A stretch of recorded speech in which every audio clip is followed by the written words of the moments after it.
Kim Pao, nag-relax at nagliwaliw nga ba sa napakagandang beach bago umuwi?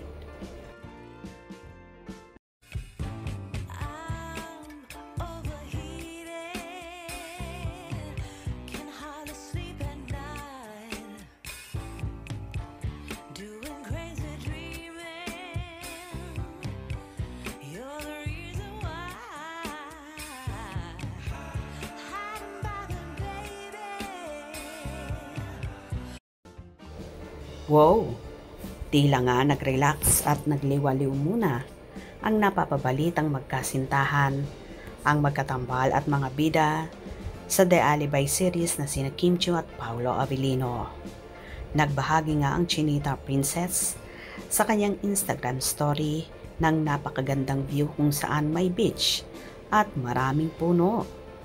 At may caption nga itong The Alibay, soon at Dreamscape PH at Pao Avellino, kung saan agad-agad ding nirepost ni Paolo sa kanyang Instagram story ang post na yon ni Chinita Princess.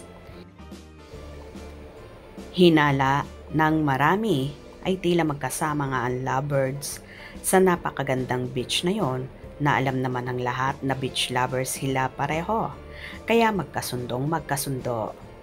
Nakakatuwa din na pati mga post nila ay tila conjugal na rin.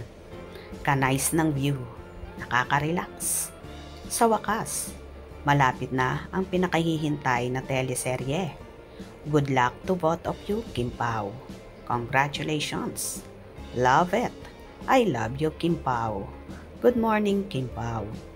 Morning, Kimi. Kailan ka ba namin makikita ulit sa It's Showtime? Nami-miss ka na namin. Kim Pao forever. Tila sinulit ng Kim Pao ang bonding nila together. Nakaka-happy naman. Ganyan nga Kim at Paolo. Relax at baby time din pag may oras. After ng puspusang taping, relax at unwind muna ang magjosawa. Sarap talagang mag-relax kapag kasama mo ang iyong prinsesa. Wow, ganda naman ang place na yan. Bagay na bagay sa lovely couple. Wow, para silang nasa paraiso. Kim Pao forever. Yehey, happy na si Kimi. Nakarelax na sila ni Papi kahit panakaw lang. Yo, papasok na si Kimi sa It's Showtime. Yun nod na tayo ng Showtime kapag pumasok si Chinita Princess. Ako din, nood na pag nandyan na si Kim. Ready na ba ang lahat? O diba kaloka at pati ang mga posts sa Instagram ay tila conjugal na rin. Iba talaga ang estilo ng Kim Pao na kahit napaka-low-key.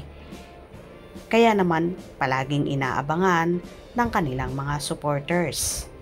Ika nga sa kasabihan, private but not secret ang kanilang relasyon. Agree ba kayo doon mga ka-Kim Pao Ladya? Hope you enjoyed. Please subscribe for more info.